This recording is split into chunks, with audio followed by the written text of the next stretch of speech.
باشه، الان انتخاب میکنم که کدومش رو تو چمدون بذارم. از این شروع میکنم.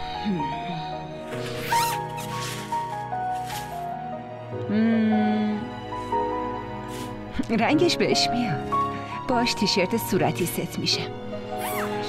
و این آبی.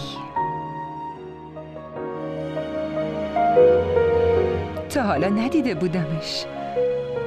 عجیبه، لباس خوبش رو ته کمد گذاشته. این چیه؟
سایم، این که همون گردنبند که مخالفت کردی بخریمش چون گرون بود.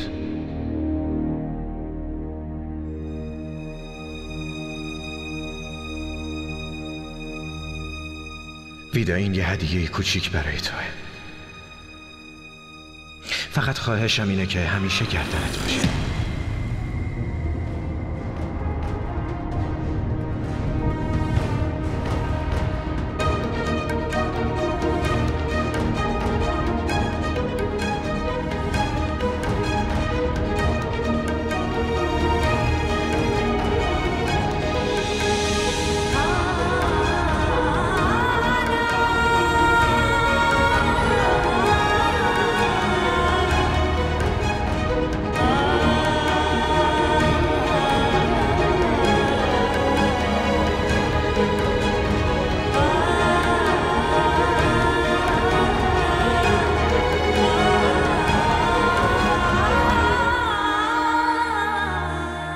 همش مال خودتون کافیه؟ خوبه؟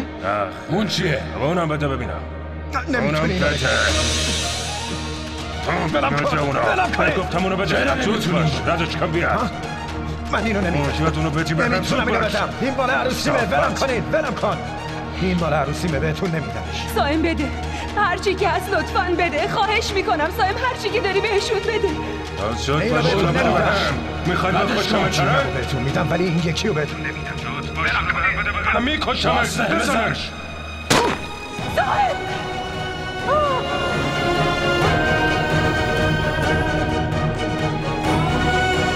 ویدا، آروم باش. خواهش میکنم. باید آروم باشی عزیزم. میریم زود برمیگردیم. تنها بذارم. با هم دیگه برمیگردیم. گوش کن بهم. باید لباساتو عوض کنیم و با هم زود میریم. تو با ویدا برو خونه. من با عمو میرم خون پیدا کنم. چرا من برم؟ فریحه لطفاً با ویدا برو خونه. سعید آقا، شما برین و خون پیدا کنین.